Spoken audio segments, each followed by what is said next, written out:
आज हम पढ़ने वाले हैं कि सेट को रिप्रेजेंट कैसे करते हैं। सेट को रिप्रेजेंट करने का कल हमने सेट के बारे में पढ़ा था कि सेट एक कलेक्शन होता है वेल डिफाइंड ऑब्जेक्ट्स का जो अच्छे से डिफाइन होना चाहिए।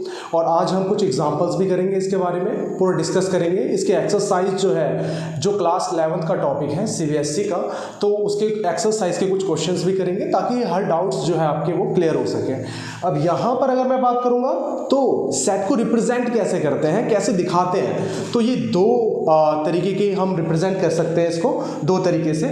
यहाँ पे मैंने लिखा हुआ है कि methods of representing a set.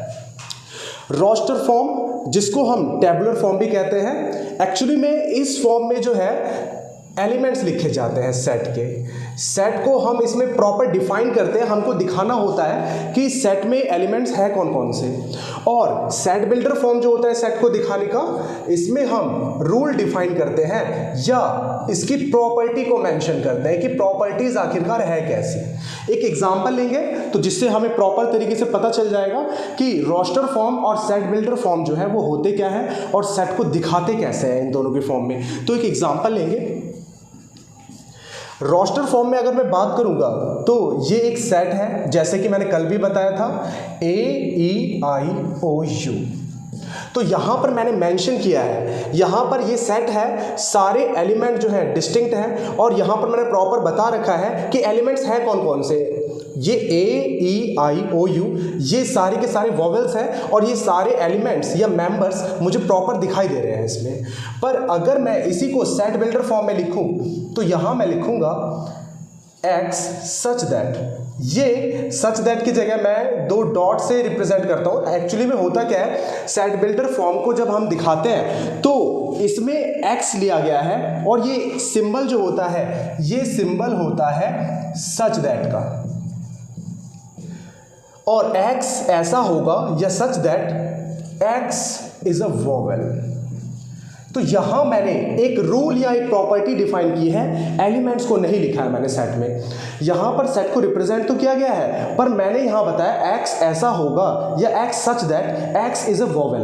बस मैंने हिंट दिया है कि इसमें क्या क्या चीजें होंगी, पर मैंने एलिमेंट्स को नहीं लिखा है। यहां पर अगर ध्यान दिया जाए रोस्टर फॉर्म में, तो रोस्टर फॉर्म में मैंने बताया है कि एलिमेंट्स हैं कौन कौन से, AEIOU ये 5 एलिमेंट्स हैं, सारे के सारे वोवेल्स हैं। तो यहां पर हर एक एलिमेंट मुझे दिखाई देता है, पर यहां पर मैंने एक रूल डिफाइन किया है इसी चीज को दिखाने के लिए, X सच दैट, इस सिंबल को कहते हैं such that X is a vowel. तो ये और ये दोनों बात सेम है पर कहने के तरीके अलग हैं। यहां पर सेट बिल्डर फॉर्म में रूल या प्रॉपर्टीज डिफाइन करेंगे और यहां पर हम एलिमेंट्स को शो करेंगे। एक और एग्जांपल लेते हैं इसका प्रॉपर।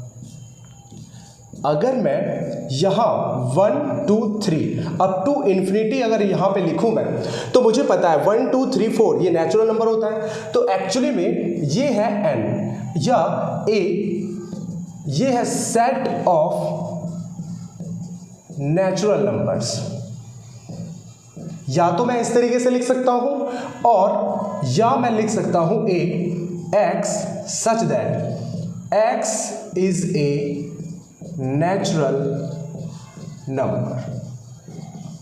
तो यहां पर हम देख सकते हैं कि जो A सेट है, यहां पर 1 टू इन्फिनिटी सारे एलिमेंट्स मैंने बताए हैं कौन कौन से हैं, पर यहां पर मैंने रूल लिखा है कि A एक सेट होगा, X एक एलिमेंट है A का, और ये सिंबल है सच दैट को हिंदी में हम कह सकते हैं कि X ऐसा होगा कि X एक नेचुरल नंबर होगा।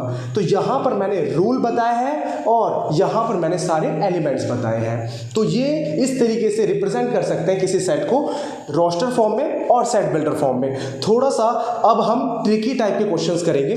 तो यहाँ पर अगर ध्यान दिया जाए तो अगर मैं इस पैटर्न को देखूँ 1/2 2/3 3/4 और अप टू इन्फिनिटी, तो अब इसको अगर हमें क्वेश्चन दिया गया कि इसे रोस्टर से सेट बिल्डर में फॉर्म में चेंज करना है मेरे को, तो ये कैसे करेंगे। तो एक रूल है, अब मुझे इस पे रूल बनाना होगा, इसकी प्रॉपर्टीज मुझे बतानी होगी कुछ इस तरीके से ताकि ये मुझे ये पूरा का पूरा सेट मैं सेट बिल्डर में दिखा सकूं। तो देखते हैं कैसे करेंगे। यहां पर अगर ध्यान दिया जाए तो नेचुरल नंबर में 1 ऐड ऑन हो रहा है बार बार। तो यहां मैं लिख सकता हूं n/n+1 such that n belongs to natural number. ये n belongs to natural number है और ये है n अपॉन n+1 ऐसा होगा कि n नेचुरल नंबर से होगा। अब जाहिर सी बात है कि n नेचुरल नंबर से है तो फर्स्ट नेचुरल नंबर मेरा 1 आएगा, तो 1 यहां पुट कर देंगे तो ये आएगा 1 अपॉन 1+1, तो ये 1/2 आ जाएगा फर्स्ट एलिमेंट। अगर मैं नेक्स्ट नेचुरल नंबर लेता हूं 2, तो यहां पर 2 पुट करूंगा तो ये 2/2+1 3, तो 2/3 आ जाएगा। नेक्स्ट 3 लूंगा तो 3/4। तो यहां पर ये मैंने रूल डिफाइन कर दिया है इस पूरे एक्सप्रेशन के लिए। तो ये रोस्टर फॉर्म है और ये सेट बिल्डर फॉर्म है। तो अभी तक हमें पता चला कि सेट को रिप्रेजेंट कैसे करेंगे। तो 2 फॉर्म होते हैं, एक होता है रोस्टर फॉर्म और जिसको हम टेबुलर फॉर्म के नाम से भी जानते हैं। इसमें प्रॉपर सारे एलिमेंट्स दिखाने होते हैं मुझे, और सेट बिल्डर फॉर्म जो होता है इसमें मुझे रूल बताना होता है या प्रॉपर्टीज बतानी होती है। कल मैंने आपको सेट के बारे में बताया था, मैं थोड़ा सा पीछे जाऊंगा और सेट के बारे में दोबारा बताऊंगा कि सेट जो है एक कलेक्शन होता है, किसी भी चीज़ का कलेक्शन हो सकता है, वेल डिफाइंड होना चाहिए और सारे एलिमेंट डिस्टिंक्ट होने चाहिए। तो कल मैं जो थोड़ा सा मैंने बताया था, थोड़ा सा मैं उसको रिवाइज करवा देता हूँ आपको। तो ये अगर एक ए सेट है 1 2 3, तो मैंने आपको कल बताया था कि एक टॉपिक होता है बिलोंग्स टू और एक होता है डजंट बिलोंग्स टू। तो एक बार बताते हैं यहाँ पर। तो ए एक सेट है जिसमें 1 2 3 ये एलिमेंट्स हैं। तो यहाँ मैं देखूंगा 2 बिलोंग्स टू ए। क्यों? क्योंकि 2 जो है वो बिलोंग करता है ए में। इसका मतलब मैंने आपको कल बताया था बिलोंग्स टू, तो ये 2 इस सेट के अंदर है, यहाँ एग्जिस्ट करता है ये।